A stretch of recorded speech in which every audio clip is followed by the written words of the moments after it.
भाई एसआईआर देश में कई बार हुआ है, लेकिन पहले कब एसआईआर होता था ना चर्चा होती थी ना मन में आशंका लोगों की थी। लेकिन पहली बार क्योंकि निर्वाचन आयोग का जो रवैया रहा है, जो उनके एक्शंस रहे हैं, उसको देखकर लोगों के जहन में बहुत बड़ी चिंता है। क्योंकि बिहार में लाखों लोगों के नाम काटे गए और अभी भी जो अभियान चल रहा है बहुत कम समय लोगों को दिया गया है।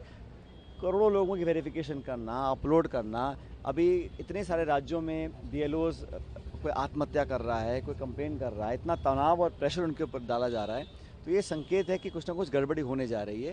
निर्वाचन आयोग को एक निष्पक्ष संस्था के रूप में काम करना चाहिए। पूरे प्रदेश देश में जहाँ जहाँ हम लोग कर सकते हैं पूरी कोशिश करें, क्योंकि वोटर लिस्ट का शुद्धिकरण करना ये काम इलेक्शन कमीशन का है, पॉलिटिकल पार्टी का नहीं है। हम तो ये चाह रहे हैं कि जो गरीब है, दलित है, आदिवासी है, पिछड़ा है, नौजवान है, बुजुर्ग है, कहीं वो शिक्षा के अभाव में या जानकारी के अभाव में किसी की मंशा उनके नाम काटने की हो, उसको हम पूरा नहीं होने देंगे। तो कांग्रेस पार्टी पूरे देश में जहाँ जहाँ हमारे मतदाता हैं, नागरिक हैं, जो उनका वोट देने का अधिकार संविधान में है, उससे वंचित ना रहें, उसको लेकर अभियान चला रहे हैं। राजस्थान, छत्तीसगढ़, पूरे जहाँ जहाँ 12 स्टेट्स में हो रहा है।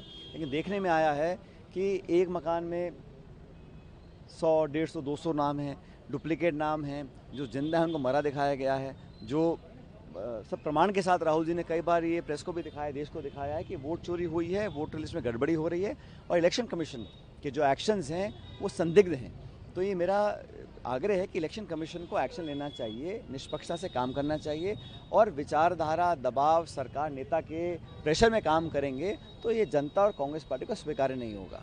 पायलट साहब, नेशनल हेजार्ड मामले में आज डिसीजन आना था, लेकिन वो 16 दिसंबर तक के लिए टाल दिया गया है। किस तरह देखते हैं इस पूरे मामले को लेकर जो लगातार? भाई ये सब जुडिस मामला है, मैं कुछ नहीं कहूँगा, लेकिन ये बात सच है कि काफ़ी कुछ ऐसे हैं जो केसेस पॉलिटिकली मोटिवेटेड हैं।